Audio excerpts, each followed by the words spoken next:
kaay yeeg Mamadou Mouhamed Ndiaye. jërë ngeen jëf Ousmane Sonko kañ lay tàggoo ak coow ak mbombo laaj la bopp ku xëy xool xët mu njëkk l'Observateur foo jaar laaj ko ginnaaw coowal justice li ko topp diggam ak Adji Sarr ginnaaw coowal justice li ko topp diggam ak Mame Mbaye Niang am na leneen coow lu wunneeti ci kaw moom Ousmane Sonko mu di xaalis bu ñu ne ay nit yu dëkk Qatar ñoo ko financé ngir su doone président de la République cëral leen ci pétrole gaz bi ñuy séntu ci réew mi Canard enchaîné di yéenekaay bu nekk ca France l'Observateur nee nañu moo fi njëkkoon a wax ne am na xaalis bu bari bu waa Qatar sotti Sénégal ngir bëgg a peeg murid yi ngir ñu woteel Ousmane Sonko fal ko président de la République ba ko yéenekaayu France bi bindee ñu bari bàyyi woon ci woon xel journaliste bi di Cheikh Yérim Seck dëggal ko keroog ci l'Observateur ba ne fukki milliards ak ñaar la waa Qatar versé Ousmane Sonko keroog ñeenti fan ci weeru décembre Madiambal Diagne ñëw jaaraat ci te li ko jiitu ñaar fukki fan ak juróom ci weeru novembre ba ñuy wote ci assemblée nationale budget bu ministère pétrole ak gaz honorable député Matar Diop bokk ci waa Benno Bokk Yaakaar nee woon na ci assemblée nationale am na ay lobby yu jox Ousmane Sonko xaalis bu bari ngir su faloo baddi leen ci pétrole ak gaz bi ci réew mi moom mi ko waxoon di député Matar Diop ne ñu ci l'Observateur loolee ma wax tey laa ko gën a wax dama koy assumer duma ci dindi lu toll ne lii dee ci we ndax li may wax dama leer te maa ngi ki firnde yu koy dëggal Moustapha Diakhaté ne woon fii jamono président groupe parlementaire bu Benno Bokk Yaakaar ne waa l'Observateur lii garaaw na garaaw goo xam ne des ko war a lijjanti leeral ko te mu ne ngir mu leer ñaari yoon rekk ci lañ ko mën a leerale muy voie parlementaire wala voie judiciaire te boobu di voie judiciaire bi Moustapha Diakhaté nee na moo gën a gaaw gars yi l'Observateur yi ne ko ci naka mu ne leen procureur de la République moo ci war a autosaisir wu taxaw lijjanti ko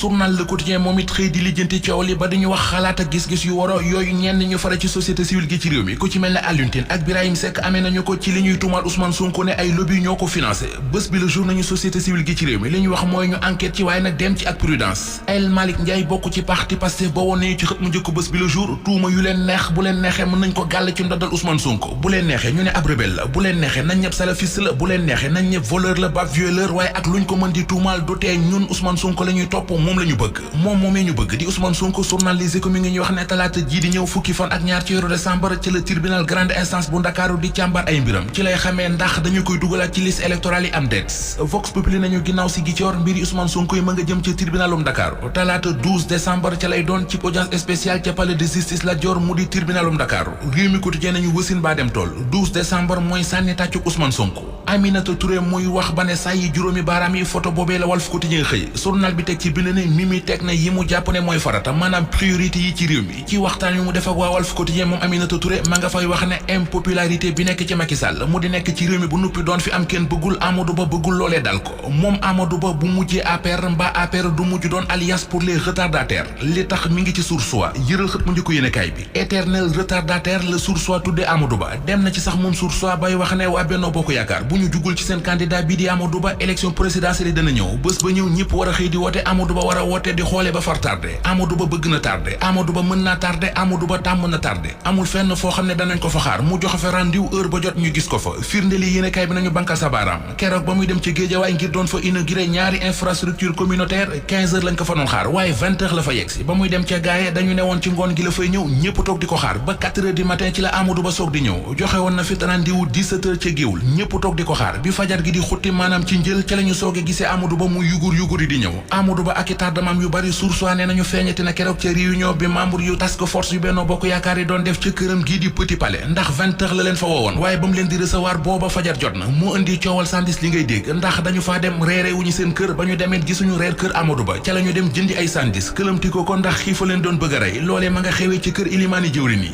Ilimaan mi ci l'Observateur kenn gënu koo lekk coow démb la ñu ko doon atte ci tribunalum Dakar ba tëj ko juróom-benn weeri kaso Ilimaan yéenekaay bi nee nañu ab livreur la boo xam ne ab patron bu ñu naan Jee Aïssatou Diagne moo ko yónni woon ngir mu dem defal ko retrait bu toll ci 1,8 million Ilimaan retiré xaalis ba dem jawali ca naar ba jël 1,8 million yépp joué ko pari foot ba far perte.